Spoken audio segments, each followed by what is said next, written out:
রাজ্যের এসআইআর এর খসড়া তালিকা থেকে 58 লক্ষ ভোটারের নাম বাদ পড়তে চলেছে। 1,86,00,000 ভোটারকে শুনানি বা হিয়ারিং এর জন্য ডেকে পাঠাচ্ছে কমিশন। ইতিমধ্যেই পশ্চিমবঙ্গে ভোটার তালিকার বিশেষ নিবিড় সংশোধনের কাজ শেষ হয়েছে। বুধবার থেকেই এসআইআর এর শুনানি শুরু।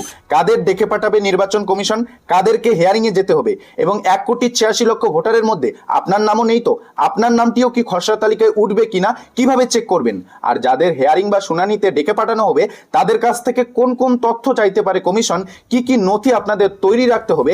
আবার অন্যদিকে ইতিমধ্যেই খবর উঠে এসেছে খসড়া তালিকা প্রকাশের পরেই শুরু নতুন ভোটারের নাম তোলার কাজ। সমস্ত আপডেট জানতে পারবেন আজকের এই ভিডিও থেকেই। কমিশন ইতিমধ্যেই এসআইআর নিয়ে কি জানিয়েছে, এসআইআর এ কাদের ডাকা হবে, কাদের ডাকা হবে না, কাদের নাম ফাইনাল লিস্টে উঠবে আর কাদের নাম খসড়া তালিকা থেকে বাদ যাবে, ইতিমধ্যেই এ নিয়ে কমিশন কি জানিয়েছে সেটাই মূলত আজকের এই ভিডিও থেকেই জানতে পারবেন। ভিডিওটি সম্পূর্ণ দেখবেন। ভিডিওটি শুরু করার পূর্বে ছোট্ট রিকোয়েস্ট, যারা চ্যানেলে নতুন চ্যানেলটিকে সাবস্ক্রাইব করে রাখবেন আর ফেসবুক পেজ থেকে ভিডিওটি দেখে থাকলে পেজটিকে ফলো দিয়ে রাখবেন। অন স্ক্রিন দেখুন ইনুমেরেশন প্রক্রিয়া শেষ, এবার অপেক্ষা খসড়া তালিকার। 16 ডিসেম্বর খসড়া তালিকা প্রকাশিত হবে, কিন্তু সেই তালিকায় যদি আপনার নাম না থাকে তাহলে কি হবে সেটাই চিন্তার কারণ, সকলের সেটাই মাথা ব্যথা। তাছাড়াও এই ইনুমেরেশন ফর্ম ফিল আপ করতে গিয়ে হোঁচট খেয়েছে অনেকেই, অনেকের কাছেই হয়তো পর্যাপ্ত তথ্য ছিল না। বিশেষত 2002 এর তালিকায় যাদের নিজের নাম নেই এবং মা বাবার নামও নেই বা অন্য কোনো সমস্যা আছে, তাদের ফর্ম ফিল আপ করতে সমস্যা হয়েছে। আর অনেকেই হয়তো অনেক জায়গায় আটকেছেন। তবুও কমিশনের গাইডলাইন মেনে বিএলওর সাহায্যে যারা ফর্ম জমা করে দিয়েছেন তাদের অনেকের মনেও এখনো সংশয়, যদি নাম না থাকে তালিকায়, যদি আবার শুনানিতে ডাকে, যে যে প্রশ্নগুলো এখন আপনাদের ভাবাচ্ছে, যে হাজার হাজার প্রশ্ন ঘুরছে সোশ্যাল মিডিয়ায়, সেই প্রশ্নগুলোর উত্তর নির্বাচন কমিশনের তথ্য অনুযায়ী সমস্ত প্রশ্নের সঠিক উত্তর এই ভিডিও থেকেই পেয়ে যাবেন। এবার জেনে নিন শুনানি বা হিয়ারিংয়ে কাদের ডাকতে পারে কমিশন, কিভাবেই বা তাদের ডেকে পাঠাবে এবং তাদের কাছ থেকে কোন কোন তথ্য চাইতে পারে কমিশন, সমস্তটাই জেনে নিন। তো দেখুন কাদের ডাকা হবে। 2002 এর সঙ্গে 2025 এর ম্যাপিংয়ে যাদের নাম পাওয়া যায়নি এবং যাদের জমা দেওয়া তথ্যের ত্রুটি ধরা পড়েছে তাদেরই শুধু শুনানিতে ডাকা হবে।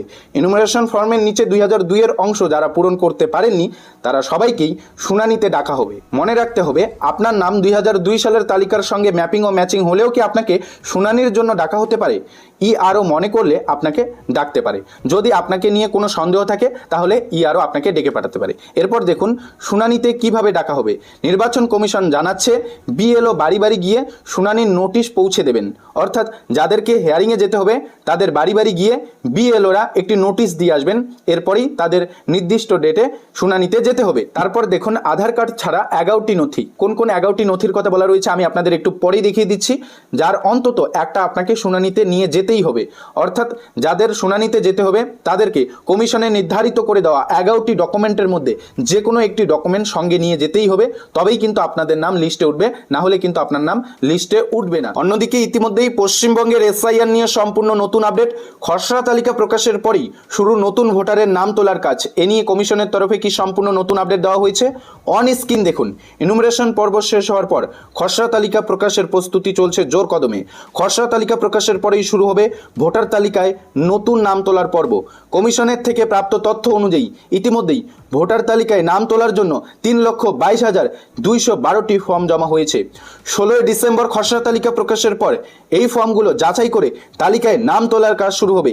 সেই সঙ্গে ওই দিন থেকেই শুরু হবে নতুন নাম তোলার কাজ, অর্থাৎ 6 নম্বর ফর্ম পূরণ করে নাম তোলার আবেদন করা যাবে। রাজ্যে এসআইআর এর বিজ্ঞপ্তি জারির সঙ্গে সঙ্গে ভোটার তালিকা ফ্রিজ করে দেওয়া হয়েছিল। প্রথমে ঘোষণা করা হয়েছিল এসআইআর চলাকালীন ভোটার তালিকায় নাম তোলার জন্য আবেদন করা যাবে এবং খসড়া তালিকাতেই প্রকাশিত হবে সেই সব নাম। পরবর্তীতে সেই সিদ্ধান্ত থেকে পিছিয়ে আসে কমিশন। ফলে যে সমস্ত ভোটার 6 নম্বর ফর্ম পূরণ করে নাম তোলার জন্য আবেদন জানিয়েছিলেন সেই ফর্মগুলি প্রক্রিয়াকরণের কাজ স্থগিত রাখে কমিশন। জানা যাচ্ছে মোট 3,22,212টি ফর্ম 6 জমা রয়েছে। খসড়া ভোটার তালিকা প্রকাশের পরেই এই ফর্মগুলি যাচাইয়ের কাজ শুরু হবে। এছাড়াও খসড়া তালিকা প্রকাশের পরের দিন থেকেই ভোটার তালিকায় নাম তোলার জন্য 6 নম্বর ফর্ম পূরণ করে আবেদন জানানো যাবে। কমিশন সূত্রে খবর অফলাইন এবং অনলাইন উভয় পদ্ধতিতেই নতুন নাম তোলার জন্য আবেদন করা যাবে। অফলাইনে ফর্ম পূরণ করার পর বুথ লেভেল অফিসার বিএলও মারফত তা জমা দেওয়া যাবে কিনা সে ব্যাপারে এখনো কিছু জানায়নি কমিশন। তবে নতুন ভোটাররা ভিডিও অফিস, এসডিও অফিস এবং জেলা শাসকের কার্যালয়ে পূরণ করা ফর্ম জমা দিতে পারবেন বলে জানা যাচ্ছে। ফেব্রুয়ারি মাসে যে চূড়ান্ত তালিকা প্রকাশিত হবে সেই তালিকায় আবেদনকারীর নতুন ভোটারের নাম থাকবে। এদিকে ইতিমধ্যেই জমা পড়া ফর্মের মধ্যে শীর্ষে রয়েছে দক্ষিণ 24 পরগনা। এই জেলায় নাম তোলার জন্য মোট মোট 47,810টি ফর্ম জমা পড়েছে এখনো পর্যন্ত। এরপরেই রয়েছে উত্তর 24 পরগনা, এখানে 44,315টি 6 নম্বর ফর্ম জমা পড়েছে। এছাড়াও সীমান্তবর্তী জেলা মালদহ, মুর্শিদাবাদ এবং নদিয়াতে প্রচুর সংখ্যক এই ফর্ম জমা পড়েছে। অন্যদিকে ইনুমারেশন ফর্ম ডিজিটাইজ হওয়ার পর এখনও সেগুলি খতিয়ে দেখার কাজ চলছে বলে খবর। পাশাপাশি চলছে বিধানসভা ভোটের প্রস্তুতি। শনিবার রাজ্য এবং কেন্দ্রের 22টি এজেন্সির সঙ্গে বৈঠক করেছে রাজ্যের মুখ্য নির্বাচনী আধিকারিক। ভোটের আগে মূলত নজরদারির কাজ করবে এই এজেন্সিগুলি। কিভাবে সেই কাজ হবে তার প্রস্তুতি বৈঠক ছিল এই দিন। তো বুঝতেই পারছেন 16ই ডিসেম্বরের পর অর্থাৎ পশ্চিমবঙ্গের এসআইআর এর খসড়া তালিকা 16ই ডিসেম্বর প্রকাশিত হওয়ার পর নতুন ভোটারদের তালিকাতে নাম তোলার কাজ শুরু করা হবে।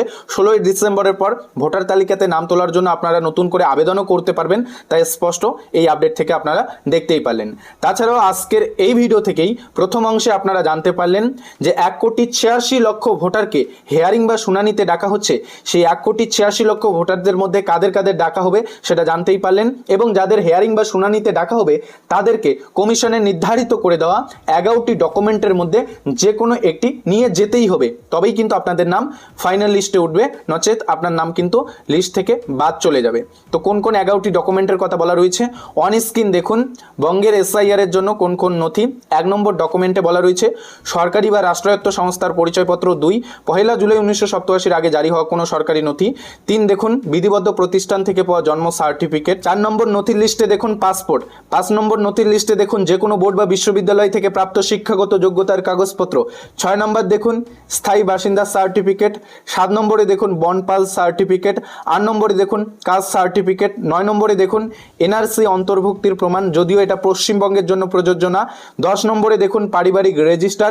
11 নম্বরে দেখুন সরকার প্রদত্ত জমি বা বাড়ির নথি। এই 11টি ডকুমেন্টের মধ্যে যে কোনো আপনাকে একটি নিয়ে যেতেই হবে। তাছাড়াও যাদের নিজের নাম 2002 সালের ভোটার লিস্টে নেই, এসআইআর এর ফর্মটিতে আত্মীয়ের তথ্য দিয়েছেন, অর্থাৎ ফর্মটির নিচের ডান দিকের অংশটা ফিল আপ করেছেন। কেউ বাবার তথ্য দিয়েছেন, কেউ মায়ের তথ্য দিয়েছেন, কেউ কেউ আবার ঠাকুরদার তথ্য দিয়েছেন। তো যাদের নিজের নাম 2002 সালের ভোটার তালিকাতে ছিল না, আত্মীয়ের তথ্য দিয়ে এসআইআর এর ফর্মটি ফিল আপ করেছেন, তাদেরকেও কিন্তু কমিশন হেয়ারিংয়ে ডেকে পাঠাতে পারে, অর্থাৎ শুনানির জন্য আপনাদেরও কিন্তু ডেকে পাঠাতে পারে কমিশন। যদি আপনার ফর্মটিতে কোনো তথ্যের গড়মিল পায় কমিশন, তাহলেই কিন্তু আপনাকে কমিশন ডেকে পাঠাতে পারে।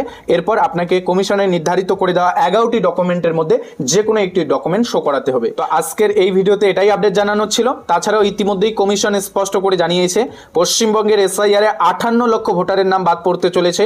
এই 58 লক্ষ ভোটার কারা? মৃত, স্থানান্তরিত এবং অনেক ভোটারের হুদিশ পাওয়া যায়নি, এরকম ভোটারদের মিলিয়ে 58 লক্ষ ভোটার রয়েছে পশ্চিমবঙ্গের এসআইআরে। এই বিষয়টি নিয়ে আপনার মূল্যবান মতামত কমেন্টে জানাবেন। খসড়া তালিকা প্রকাশের পর এই সংখ্যাটা আরও বাড়তে পারে কিনা এ নিয়ে আপনার মূল্যবান মতামত কমেন্টে জানাতে ভুলবেন না। তো এই ছিল আপডেট ভালো লাগলে ভিডিওটিতে লাইক করে দেবেন।